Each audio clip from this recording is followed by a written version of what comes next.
اعوذ باللہ من الشیطان الرجیم، بسم اللہ الرحمن الرحیم۔ انجینئر اویس درانی قرآنی لیکچر کے سلسلے میں یہ آج کا جو موضوع ہے وہ بہت اہم ہے۔ ابھی تک تو ہم انفس و آفاق کے بارے میں باتیں کرتے رہے ہیں، لیکن 41/57 سنوریہم آیاتنا فی الآفاق وفی انفسہم حتی یتبین لہم انہ الحق، یہ قرآن کہہ رہا ہے۔ ٹھیک ہے جی، یونیورس کے بارے میں تو کافی کچھ کہہ چکے ہیں ہم بھی، اور باقی لوگ بھی لیکچرز دیتے ہیں، لیکن یہ واحد سبجیکٹ ہے انفس، نفسیات کی دنیا جو اتنی وسیع ہے، لمٹ لیس دنیا ہے انسان کے اندر کی دنیا۔ ایک پہلو ایک اس کا یہ بھی ہے، اس کے اور بھی مطلب ہے۔ انسانی دنیا کے اندر جو نظریاتی ڈسکوریز ہے تو وہ بھی آ جاتا ہے انفس میں، اور انسان کے اندر، جسم کے اندر جو قوت کار فرما ہے اور جو ڈسکلوجر ہو رہے ہیں وہ بھی آ جاتا ہے۔ لیکن آج ہم اس کا نفسیاتی جو سائیکولوجیکل پہلو ہے اس کا، نفس کا، ہم صرف قرآن کی روشنی میں اس کو اجاگر کریں گے اور اس کو آپ کے سامنے لائیں گے۔ اب یہ ایک ڈائنامک سائیکولوجی کی ٹرم ہے، وہ جو ہے انوینٹ ہوئی ہے آج کل۔ تو قرآن کی روشنی میں آئیے کہ ذرا اس کو دیکھیں کہ وہ قرآن اور ان کے درمیان کتنی جو ہے مطابقت ہے، کتنی کوہرنس ہے۔ اصل میں قرآن پر تدبر اور تفکر کا جو ہے تو پیریاڈیکلی بار بار حکم دیا گیا ہے۔ اسلوب جو ہے وہ تصریف الآیات سے، ایک آیت ایک مقام پر تو وضاحت اور دوسرے مقام پر اضافہ اور کسی اور جگہ استثناء، یعنی مختلف حقائق کے متنوع گوشوں کو مختلف موضوعات کے ضمن میں لوٹا کر لایا جاتا ہے۔ یہی تصریف آیات ہے۔ ٹھیک ہے، 6/105۔ ٹھیک ہے جی، قرآن کو سمجھنے کی خود قرآن کی آیت قدر شرط یا جو ہے تدبر فی القرآن ہے، یعنی عقل و بصیرت اور علم و شعور سے سمجھنا۔ 4/82۔ یہ تدبر کسی خاص زمانے یا کسی ایک فرد کا تدبر کسی دوسرے زمانے یا انسان کے لیے سند نہیں ہو سکتا۔ بے شک علم نو انسانی کی، علم جو ہے وہ نو انسانی کی وراثت ہے، اور دوسرے کے غور و فکر سے استفادہ تو کیا جا سکتا ہے، مگر نہ تو اس کو سند قرار دیا جا سکتا ہے، نہ وہ حرف آخر ہے۔ لہٰذا علم جو ہے بالوحی اور انسانی علم میں کاملیت اور ارتقائیت کے فرق کو ذہن سے محو نہیں کرنا چاہیے۔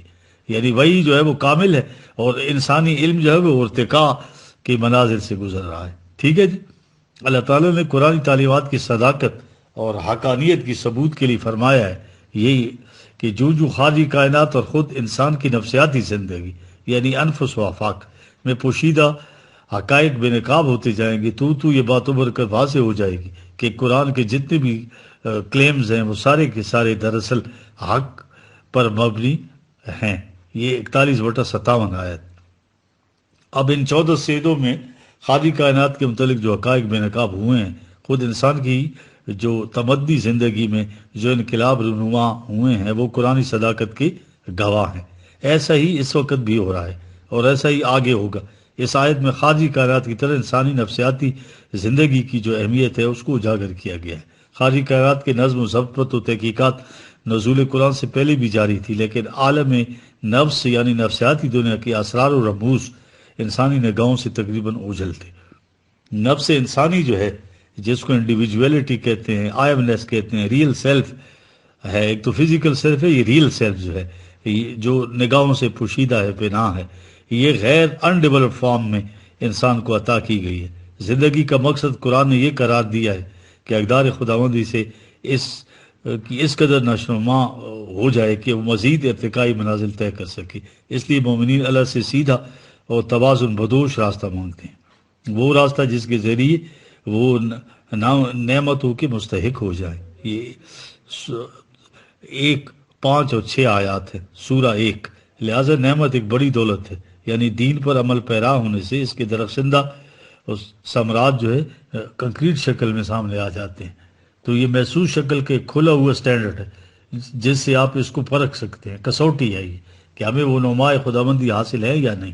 اگر حاصل ہے تو ایمان اور اعمال قرآنی میزان پر پورا اترتے ہیں، اگر نہیں تو بقول ابوالکلام آزاد خدا پرستی اور نیکملی کہہ کر دل کو جھوٹا اطمینان دلا کر سیلف ڈسپشن کا شکار ہوں گے۔ اس چیز کے اصول و محرومیت کا انحصار زیادہ تر انسانی نفسیات پر ہے۔ مثبت نفسیاتی تبدیلی سے انعامتیں حاصل ہوتی ہیں اور منفی تبدیلی سے چھن جاتی ہے۔ یہ ہے قرآن کا ایک محکم اصول، امیوٹیبل اصول ہے، اور جو نما کسی قوم کو حاصل ہو تو اللہ ان میں کبھی بھی تغیر نہیں کرتا، یعنی ان کو چھینتا نہیں جب تک وہ قوم خود اپنے اندر نفسیاتی و ذہنی تبدیلی پیدا نہ کرے۔ اللہ کے جو فیصلے ہیں یوں ہی اندھا دھند نہیں ہوتے، وہ سب کچھ سننے اور جاننے والا ہے۔ یہ ہے 8 سورہ اور 53ویں آیت اور 13ویں سورہ اور 11ویں آیت، دونوں دیکھ لیں آپ۔ جب تک وہ صلاحیت کسی قوم میں موجود ہو وہ نما سے محروم نہیں ہوتی۔ یہ ہے وہ غیر متبدل قانون، اور جب اعمال بد کے نتیجے تباہی کی آخری ساتھ آ جائے تو اسے کوئی روک نہیں سکتا۔ 10/49 منفی نفسیاتی تبدیلی سے قوم خوشگواریوں سے کیسے محروم ہوتی ہے، اس کی مثال قوم سبا کی دی ہے۔ قوموں کا عروج و زوال قسمت و اتفاق کا رہین محنت نہیں بلکہ لگے بندے اٹل قوانین کے تحت ہے۔ اس قوم کا عروج جو ہے یہ قوم سبا کا 1100 قبل مسیح سے 550 قبل مسیح تک ہے۔ سلیمان علیہ السلام کے دور کی ملکہ سبا اس دور سے متعلق ہے۔ ان کا زوال کا دور 525 عیسوی میں اپنے اختتام کو پہنچا۔ یہ سیل ارم اور قوم سبا کا انتشار اور صورت کاف میں اصحاب تبو، ان سب کا تعلق اسی دور سے ہے۔ سبا کے عروج کے زمانے سونے اور جواہرات کی کانیں تھیں۔ حضرت موت اور یمن کا علاقہ خوشبودار اشیاء کے لیے بہت بڑی مارکیٹ تھی۔ عمان اور بحرین کے موتی دنیا میں لاسانی سمجھے جاتے تھے۔ یمن کے ساحل تمام علاقوں کی تجارتی منڈی تھی۔ شام، مصر، جزیرہ نما عرب، افریقہ، ہندوستان اور یورپ کے درمیان تجارت کے واحد اجارہ دار یہ سبائی تھے۔ تورات میں اہل سبا کی دولت و ثروت اور تمدن کے واقعات بکثرت موجود ہیں۔ قرآن میں 34/15 سے لے کے 19ویں آیت تک، ٹھیک ہے۔ ان کو بے شمار نعمتیں حاصل تھیں۔ یہ قوم ایک وادی میں آباد تھی جس کے دونوں طرف باغات تھے۔ آب و ہوا نہایت خوشگوار کہ ان نعما کی قدر شناسی کرنا معیشت کے اس زمانے کے متعدل ہوا، سرد و ٹھنڈا پانی، عمدہ پھلوں کی بکثرت پیداوار اور خوشبودار اشیاء کی پیداوار اور عقل و فہم سے کام لے کر انہوں نے جو ہے اریگیشن کا بہترین سسٹم قائم کر رکھا تھا اپنے ملک میں۔ دارالحکومت ان کا مارب تھا، اس میں سب سے بڑا بند جو ہے سد مارب۔ ان کی انجینئرنگ اور علم ہندسہ میں جو ہے تو کمال کا ثبوت تھا، کلائمیٹ سے پہنچے ہوئے تھے یہ ان میں۔ ان کے بدوں کی تعداد 100 سے زیادہ تھی اور ان سے 300 مربع میل تک دائیں بائیں بہات اس کثرت سے ہو گئے تھے کہ سارا علاقہ جو ہے چمنستان بن گیا تھا۔ سبا لفظ کے مفہوم میں تجارت کے معنی داخل ہیں۔ یہ ایک تاجر پیشہ قوم تھی۔ انہوں نے یمن سے شام تک ہر قسم کی سہولت کا انتظام کر رکھا تھا اور دونوں جانب دار چینی کے خوشبودار درخت کا سایہ تھا۔ قریب قریب فاصلے پر کارواں سرائے بنائی گئی تھی جو شام تک ان کو آرام سے پہنچاتی تھی سفر کے بعد، کہ ٹھنڈا اور شفاف پانی، میووں اور پھلوں کی بہتات اور فرحت بخش ہوا یہ بھی محسوس نہیں ہونے دیتی تھی کہ اپنے گھروں میں ہے یا دشوار گزار سفر میں۔ راستہ متمدن شہروں سے آباد، جہاں تجارتی منڈیاں، راستہ پرامن اور آباد، اس میں قافلے دن رات نہایت حفاظت سے آتے رہتے تھے۔ یہ 34/18 ان کے کارواں سرائے میں ٹھہرتے میوے اور پھلوں سے ان کی تواضع کی جاتی، سرد و شیریں پانی اور پیتے ہوئے حجاز و شام تک آمد و رفت رکھتے تو ہمسایہ قوم رشک و حسد سے ان پر نگاہیں اٹھاتی اور حیرت و تعجب سے ان کے عیش و عشرت پر انگشت بدادار رہ جاتے۔ بالکل ایسی ہی جیسے موجودہ دور میں ایشیا افریقہ کی غریب اقوام کے لوگ امریکہ اور یورپی لوگوں کی عیش و عشرت دیکھ کر حیران رہ جاتے ہیں۔ اہل سبا ایک طویل عرصے تک اس جنت ارضی کی نعمت سے لطف اٹھاتے رہے، لیکن تمول، خوش عیشی اور ہر قسم کے نعمتوں کے آہستہ آہستہ ان میں بھی وہی منفی نفسیاتی تبدیلی آتی گئی جو نعمتوں سے محرومی کا باعث بنتی ہے۔ تکبر اور غرور میں آ کر انبیاء کے پیش کردہ دین حق سے سرکشی اختیار کی۔ اسی دوران ان کے پاس 13 نبی آئے تھے مگر انہیں مطلقاً توجہ نہ دی کیونکہ اپنی مثبت نفسیاتی حالت کو منفی حالت میں تبدیل کر چکے تھے۔ معاشرتی اور اخلاقی برائی میں پڑھ کر مادی ذرائع سے غفلت برتنی شروع کر دی، چنانچہ دیکھ بھال نہ کرنے کی وجہ سے ان کا سب سے بڑا ڈیم ٹوٹ گیا اور سیلاب کی صورت میں ہر چیز کو بہا کر لے گیا۔ پانی اترا تو باغوں کی جنت کی جگہ جنگلی جھاؤ اور بذائقہ بھیڑوں نے لے لی۔ یہ 34/16-17 2 آیتیں۔ یہ منتشر کو دوسرے علاقوں میں چلے گئے، وہاں بھی آرام دہ سفر پر ناک بھون چڑھا کر سرکشی شروع کر دی۔ پھر یہ یمن کی شرح اعظم تباہ و برباد ہوگی اور تمام سرائے اور منڈیاں اجڑ گئی، اور امن جو ہے فتنوں کی نظر ہو گیا۔ سیلاب نے طبی نقصان پہنچایا اور غلط استحصالی معاشی نظام نے تمدنی نقصان۔ دیکھ رہے ہیں 34/18-19۔ اس سرگزشت میں ویسے تو عبرت کی کئی باتیں ہیں، مگر دو باتیں بڑی اہم ہیں کہ قوموں کو زندہ رہنے کے لیے ملک کے نظم و نسق اور فطری قوانین سے غافل نہیں ہونا چاہیے۔ دوسرا یہ کہ معاشرے کو اقدار خداوندی کے تحت رکھ کر جتنی بھی انیکویلٹیز ہیں، فساد ہے، ڈس آرڈر، ان سے پرہیز کیا جائے۔ اللہ تعالیٰ کی انگنت نعمت سے ایک نعمت مومن کے دلوں میں الفت اور اتحاد پیدا کرنا ہے، اور یہ نعمت بھی نفسیاتی تغیر سے ہی مل سکتی ہے۔ نفسیاتی لحاظ سے مختلف گروہوں اور فرقوں میں بڑھ جانے والی قوم کبھی بھی منزل مراد کو نہیں پا سکتی۔ قرآن میں اس نعمت کا جگہ جگہ ذکر موجود ہے۔ کہا گیا ہے ضابطۂ حیات کو مضبوطی سے تھامو، اور ٹھیک ہے، اور کلیکٹیو زندگی گزارو، معاشرے اور تفرقے سے بچو، اور اس نعمت کو بھی یاد کرو کہ تمہارے دل آپس میں پیوست کر دیے۔ قرآنی تعلیمات سے یہی انسان میں نفسیاتی تبدیلی پیدا ہوتی ہے جو مستقل اور دیر پا ہوتی ہے۔ یہ تبدیلی خواہ ایجابی ہو یا سلبی، انسان خود شعوری طور پر کرتا ہے، اور نما کا حصول نفسیاتی تبدیلی کے بغیر ممکن نہیں۔ مثلا کسی قوم کا ظلم و استبداد سے نجات پانا، یہ بھی اللہ تعالیٰ کی بہت بڑی نعمت ہے۔ دیکھیں 2/48، اور یہ نعمت قوم مجموعی نفسیات میں تبدیلی لا کر ہی حاصل کر سکتی ہے۔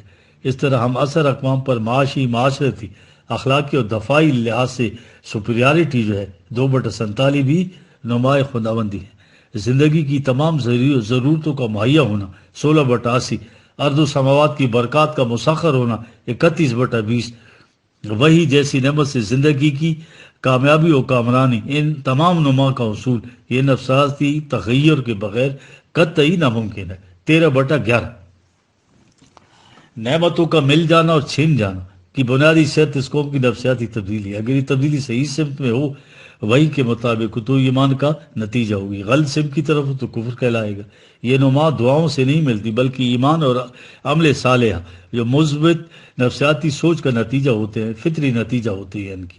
جبکہ کفران نعمت جو ہے، یعنی منفی نفسیات تغیر سے اطمینان اور رزق کی فراوانی کی جگہ بھوک اور خوف کا عذاب مسلط ہو جاتا ہے۔ 16/112، یہ عذاب منفی سوچ کے تحت کرتوتوں کا فطری نتیجہ ہوتا ہے۔ اس لیے پوچھا جائے گا کہ اللہ کی نعمتوں کو کس طرح استعمال کیا تھا۔ 102/8، تسلون عن النعیم، ہاں جی، یہ تو تھی نمائے خداوندی اور انسانی نفسیات کے باہمی تعلق کی ایک مختصر سی جھلک۔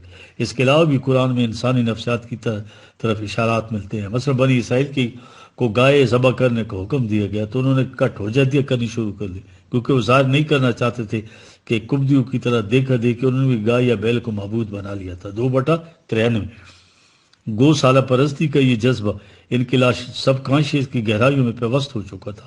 2/51، ان کے ہاتھوں سے اسے ذبح کرا کر دراصل اس نفسیاتی بیماری کا ازالہ کرنا تھا۔ 2/54، ان کے ہاں قتل ہو گیا، مجرم کی تلاش کے لیے تفتیش شروع ہوئی، کہا گیا کہ مقتول کے ایک حصے کو اس کے دوسرے سے مس کرو۔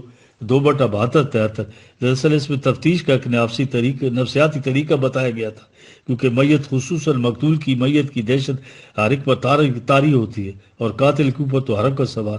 آج کل بھی تفتیش کے لیے ایسے آلات تک ایجاد ہو چکے ہیں جو تفتیش کے دوران ملزمان کا بلڈ پریشر، نفس کی رفتار، چہرے کے علامات اور آثار کو ریکارڈ کرتے رہتے ہیں۔ اب سائیکالوجی آف کرائمز جو ہے کہ الگ انسٹیٹیوشن بن چکے ہیں مغرب میں، اس میں کرائم کے محرکات اور کرمنل کی پہچان کی شناخت کے لیے جو ہے متعدد نفسیاتی طریقے وضع کیے گئے ہیں۔ یہ بھی ایک تفتیش کا نفسیاتی طریقہ تھا، اور مجرم کے چہرے پر خوف، اضطراب اور بیمانی حرکت سے اس کی شناخت ہو گئی۔ یاد رکھیں ذبیح گائے کے واقعے سے اس کا کوئی تعلق نہیں، ایک الگ واقعہ ہے۔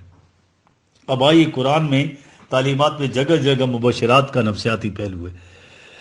قرآنی تعلیمات جو ہیں دلوں کی مضبوطی کا باعث ہیں، جس کی وجہ سے وہ نفسیاتی طور پر حق و صداقت کی راہ میں آنے والی ہر مشکل، تکلیف اور سازش کا صبر و حکمت، جرأت، حوصلے اور استقامت کے ساتھ ڈٹ کر مقابلہ کرتے ہیں۔ ایمان ان کے دلوں کی گہرائیوں میں اتر چکا ہے نفسیاتی طور پر، وہی خداوندی ہر گوشے میں ان کے لیے وجہ تقویت بنتی ہے۔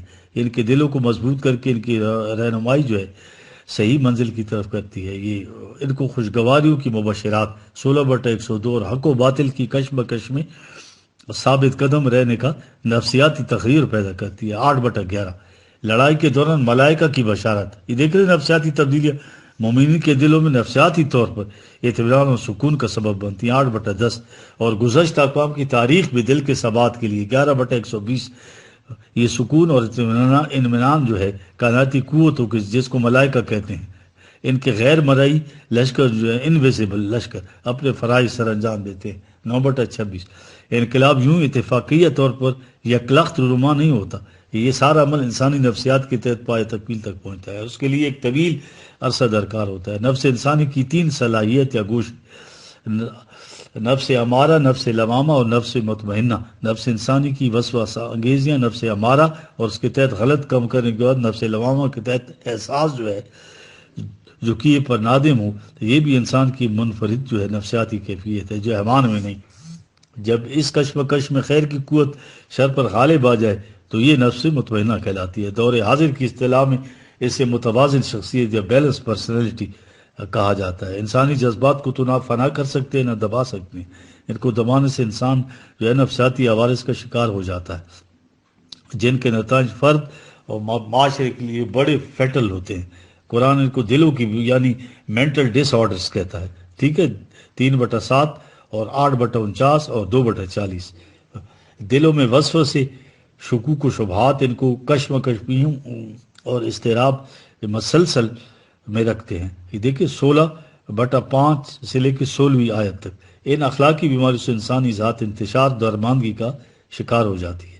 اس سے ضد، تعصب، فریب کاری، کینہ، بغض، حرص و لالچ، عداوت، خفیہ سازش، نخوت و تکبر، غیبت، جھوٹ، تہمت بازی اور بہتان جیسے گناؤنے امراض شامل ہوتے ہیں۔ انسان اور قوموں پر ان نفسیاتی بیماریوں کے بڑے گہرے اثرات مرتب ہوتے ہیں۔ سن رہے جی آپ؟ اور انہی امراض کی وجہ سے انسان سرکش ہو جاتا ہے اور سارا معاشرہ جو ہے ڈس آرڈر کا شکار ہو جاتا ہے۔ ڈر، خوف اور تباہم پرستی جو ہے ذہنی الجھن کمپلیکسز کا سبب بنتی ہے۔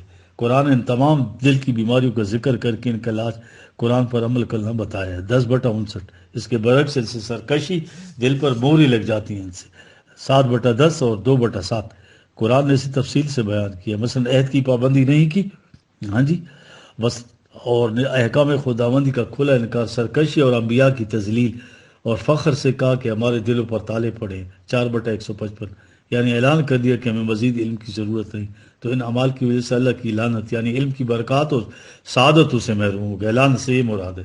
ماہرین نفسیات نے انسان کی ذہنی پریشانی کا جنسی معاملات، کاروباری تعلقات اور اختلال ذہنی یعنی سائیکوٹک کنڈیشن جو ہے وغیرہ کے علاج کے لیے مختلف علاج وضع کیے ہیں۔ دلوں پر مور اس وقت لگتی ہے جب انسان غور و تدبر سے کام نہ لے، ضد اور تعصب کی بنا پر بات ہی نہ سنے تو فکر کی صلاحیت جو پیرالائز ہو جاتی ہے۔ جیسے محفل میں آ کر بیٹھے مگر بات کو غور سے سنتے ہی نہیں تھے تو اس سے ان کے دلوں پر پردے پڑ جاتے ہیں اور سوچنے سمجھنے کی صلاحیت مفقود ہو جاتی ہے اور کانوں میں ڈانٹ لگ جاتے ہیں، اور یہ تالے خود ہی لگائے ہوئے ہیں، کہیں خارج سے نہیں لگے، ان کے اپنے اعمال زنگ بن کر کے دل پر لگ جاتے ہیں۔ دیکھ رہے یہ آیت دیکھیں 83/14 اب یہ بیٹل ڈسارڈر دل قلوب المرض یہ دلی امراض جو ہیں ان کے بارے میں کو ماہرین طب جو ہے سائیکیاٹرسٹ جو ہیں نے ذہنی و نفسیاتی امراض سے تعبیر کیا ہے، ان کی اقسام و درجہ بندی کی ہے۔ ابتدا امریکی ماہرین نفسیات نے کی اور تشخیص جو ہے شماراتی کتابچہ برائے ذہنی امراض کی 3 فہرست شائع کی، ڈائگنوسٹک اینڈ اسٹیٹسٹیکل مینول اور مینٹل ڈیزیزز، مگر پھر بھی اتفاق نہ ہو سکے۔ UNO نے بھی تمام ذہنی اور جسمانی بیماریوں کی جامع درجہ بندی کی، اس پر ماہرین نے 7 برس لگائے ہیں اور تمام موجودہ ذہنی امراض کی ایک مکمل فہرست سامنے آئی۔ اس فہرست کو international statistical classification of diseases in injuries and causes of death یعنی بین الاقوامی شماریاتی فہرست برائے امراض زخم و موت کہا جاتا ہے، مخفف طور پر اسے ICD-9 اس فہرست کا ایک حصہ ذہنی نفسیاتی مرض کی درجہ بندی پر مشتمل ہے۔ ICD-9 جو ہے یہ تمام ذہنی بیماریوں کو 4 گروہوں میں یہ تقسیم کرتے ہیں، سمجھ گئے جی؟ اول عضوی اختلال، ٹھیک ہے نا جی، آرگینک سائیکوٹک کنڈیشنز، اور دوم جو ہے دیگر اختلال ذہنی ادر سائیکوسس، ٹھیک ہے جی، سوم اعصابی خلل، شخصیاتی خلل، دیگر ذہنی خلل، ٹھیک ہے نا، یہ نیوروٹک ڈس آرڈرز ہیں، پرسنالٹی ڈس آرڈرز، یہ ادر نان سائیکوٹک مینٹل ڈس آرڈر۔ چوتھی جو ہے ذہنی ابدا، مینٹل ریٹارڈیشنز، اس میں چند قابل ذکر نیوراتی امراض تھے، انگزائٹی، بجا خوف، فوبک اسٹیٹ جو ہے، خبط جو ہے، obsession جس کو کہتے ہیں، اور اجبار، کمپلشن، ٹھیک ہے نا، ہسٹیریا وغیرہ، یہ ہیں ان میں شدید بیماری جو ہے وہ حزن و خوف ہے، فیئر اینڈ گریف، جبکہ قرآن نے اتباع وحی کا نتیجہ خوف و حزن سے معنونیت بتایا۔ دیکھ رہے 2/36، عرب حزن کو معاشی پریشانی کے لیے استعمال کرتے تھے۔ علم النفس کی تحقیق کے مطابق بھی اگر اکثر نفسیاتی عوارض کا بنیادی سبب خوف ہے، اس سے ذات میں ڈس انٹیگریشن پیدا ہو جاتی ہے، اس کا لازمی نتیجہ حزن ہے۔ قرآن نے منافقت کو بھی نفسیاتی مرض قرار دیا ہے، 2/10، جبکہ ماہرین نفسیات کی ریسرچ کی اسے جب تک نفسیاتی مرض کی علت معلوم نہ ہو جائے، نہ صرف یہ کہ ان کا ازالہ نہیں ہوتا بلکہ ہر غلط علاج سے مرض بڑھتا جاتا ہے۔ جیسے ایک جھوٹ کو چھپانے کے لیے 10 اور جھوٹ بولنے پڑتے ہیں، یوں بڑھتے بڑھتے کذب اور جھوٹ ان کا شعار بن جاتا ہے۔ کفر کا بنیادی طلب انسانی فہم و ادراک کی غلط نگاہی سے ہے، فہم و ادراک نفسیات، یعنی اس لیے اس نفسیاتی بیماری سے پیدا ہونے والے کرب و اضطراب کو قرآن نے عذاب علیم کہا ہے، 2/10۔ اور اگر کفر کا نتیجہ درد سر تو منافقت کا نتیجہ درد جگر ہے۔ ماہرین کے مطابق خوف و تشویش جو ہے نیوراتی امراض کی اولی اور سب سے زیادہ تعداد میں پائی جانے والی قسم ہے۔ بعض اوقات خوف و فکر کوئی مخصوص شکل بھی اختیار کر لیتا ہے۔ مثلا اگر کسی کو یہ کھٹکا رہے کہ وہ اپنے عزیز ترین متاع سے ہاتھ دھو بیٹھے گا تو یہ ذہنی عمل جو ہے نیوریٹک ڈس آرڈر کہلائے گا۔ کسی حقیقی خطرے کو سامنے دیکھ کر تشویش تو ایک قدرتی عمل ہے اور اسے بچاؤ کی تردید کرنا بھی لازمی۔ یہ بیماری کے زمرے میں نہیں آتا۔ ماہرین نے ان کو دونوں قسم کی تشویش میں فرق کیا ہے، ان دو قسم کی۔ عام تشویش کی تو حالات کے تبدیل ہونے سے ختم ہو جاتی ہے، جبکہ نیوراتی مریض پر اس کا کوئی اثر نہیں پڑتا۔ اس طرح بیجا خوف جو ہے، فوبک اسٹیٹ جو میں مبتلا مرض فرضی چیزوں یا خطرات سے ڈرتا ہے، مثلا سرخ پھول دیکھ کر یا کتاب کا صفحہ 19 دیکھ کر، اونچی بلڈنگ سے نیچے دیکھ کر تھر تھر کانپنے لگتا ہے اونچائی سے۔ بیجا خوف ہزاروں صورتیں اختیار کر سکتا ہے۔ ابھی تک صورتیں خوف و تشویش کی مختلف شکلوں کی باقاعدہ فہرست سامنے آئی تو نہیں ہے۔ اس کی وجہ سے نیوراسس جو ہے، شدید جذباتی پہچان پیدا ہو جاتا ہے، لیکن اس کا اخراج و نکاس نامعلوم رہتا ہے، اور تشویش کی بڑی ہوئی کیفیت سے انسان پر جذباتی آزادی و جذباتی کیفیت و انبساط کی راہیں بالکل بند ہو جاتی ہیں۔ تشویش کی خاصیت ہی یہ ہے کہ فرد کو نہ تو اس کے منبع کا شعوری احساس ہو، نہ ہی اس پر قابو پانے کی قدرت۔ یہ مجبوری اور بے بسی اس کیفیت کو مزید پیچیدہ بنا دیتی ہے۔ ایسی صورت میں جھنجھلاہٹ پیدا ہو جاتی ہے۔ اس کے زیر اثر منفی جذبات، مثلا غصہ، چڑچڑا پن، مخاصمت، عداوت وغیرہ کے جذبات پیدا ہونے لگتے ہیں، جو مزید پریشانی کا باعث بنتے ہیں۔ یہ مریضانہ منزل ہے اور اس کی طرف توجہ دینا ناگزیر ہوتا ہے، ورنہ شدید صورت میں خلل دماغ، سائیکوسس کا خطرہ پیدا ہو جاتا ہے۔ اس بیماری کی روک تھام کے لیے ضروری ہے کہ ہر عمر کے نارمل جذبات اور تقاضات کا اندازہ کر کے ان کی صحت مند نکاسی اور نشو و نما کی طرف خصوصی توجہ دی جائے۔ ذہنی نشو و نما کا بڑا وسیلہ جو ہے ہمارا ادراک ہے، اور ہمارے ادراک کی نوعیت کا بڑی حد تک تعین ہمارے شوق و دلچسپی سے ہوتا ہے۔ اگر ذہن پر کوئی فکر یا تشویش چھائی ہوئی ہو تو اس کا جذباتی آہنگ مجروح ہو چکا ہو تو عموماً اپنی دلچسپی کی چیزوں کو پوری طرح ادراک نہیں دے سکتا وہ شخص۔ اس طرح علم کی تمام شاخیں، سیاسیات، معاشیات، سائنس اور ان تمام علوم کا مبتدا ادراک کے بالحواس اور عقل ہیں، یعنی پرسپٹس اور کانسیپٹس۔ اگر مشاہدہ یا ادراک درست نہ ہو تو تصورات بھی غلط ہوں گے، تو پورا علم ہی مشکوک ہو جائے گا۔ ان نفسیاتی مریضوں کا ذہنی ادراک مسخ شدہ صورتوں میں ہوتا ہے۔ ہمارے ہاں تو یہ تمام ذہنی عوارض موجود ہیں، یعنی جذباتی گھٹن، جذباتیت جو ہے، ذہنی کشمکش، دماغی خلل اور دیگر عوارض وغیرہ۔ ملک میں دہشت گردی، کرپشن، ہوش ربا، مہنگائی کی وجہ سے یہ سائیکوس ذہنی اختلاط میں زبردست اضافہ ہوا ہے۔ بی بی سی کی ایک رپورٹ کے مطابق اگر ایک عام آدمی کے ذہن میں غیر ارادی طور پر خیالات آتے رہتے ہیں مگر ایک ہی سوچ بار بار آئے اور چاہنے کے باوجود نکل نہ سکے تو یہ شخص سائنسی اصطلاح میں خبطی آبسیشنل کہلاتا ہے۔ بعض اوقات یہ خیالات ڈرونے بھی ہوتے ہیں اور بعض اوقات بالکل لغو اور بے سر و ساپا، اور مناسب علاج نہ ہونے سے یہ مرض شدت اختیار کر جاتا ہے۔ دوسرا مرض نفسیاتی اصطلاح میں اجبار، کمپلشن، اس میں مبتلا شخص کو ایک حرکت ایک سے زیادہ حرکت بار بار کرنے پر مجبور ہوتا ہے، مثلا بار بار صابن سے ہاتھ دھونا، بجلی کے بٹن کو بار بار اونچے نیچے کرنا اور بار بار پاؤں دھونا، کپڑے بار بار استری کرنا، برتنوں کا بار بار دھونا۔ حالانکہ شعوری طور پر وہ ان افعال کو لامعنی اور لفظ سمجھتا ہے، لیکن انہیں چھوڑ نہیں سکتا۔ وہ یوں محسوس کرتا ہے گویا یہ عمل کوئی بیرونی انجانی قوت سے کرا رہی۔ ایک اور مرض جو ہے اختکاک جو ہے، ہسٹیریا، اس بیماری کی بہت سی علامات ہیں۔ اس بیماری میں حافظے کا کھونا جو ہے، ٹھیک ہے، امنیشیا جو ہے، ضعف اعصاب اور دیگر تمام ہوتے ہیں۔ یہ نیوریٹک ڈس آرڈر، اس کتاب میں حمیدہ ہاشمی کی وغیرہ کی تصریف کا مطالبہ کریں۔ نیوروٹک ڈس آرڈر بڑی زبردست کتاب ہے۔ دوسری اہم کتاب جو ہے پروفیسر ساجدہ زیدی، جو ہے انسانی شخصیت کے اسرار و رموز، جو علی گڑھ سے صدر شعبہ تعلیم سے ریٹائر ہوئی ہیں۔ اس میں شعور و لاشعور کے اسرار دنیا سے پردہ اٹھایا گیا ہے۔ دوسرا فرائیڈ کی نفسیات، شہزاد احمد نے ترجمہ اس کا کیا ہے، ٹھیک ہے۔ نفسیات اور اخلاقی اقدار یا عقائد کا بھی چولی دامن کا ساتھ ہوتا ہے۔ اصل میں انسان جو ہے وہی خداوندی اور اقدار سے انکار کرتا ہے، اس لیے کہ اسے ظلم و ستم کی کھلی چھوٹ مل جائے اور اس میں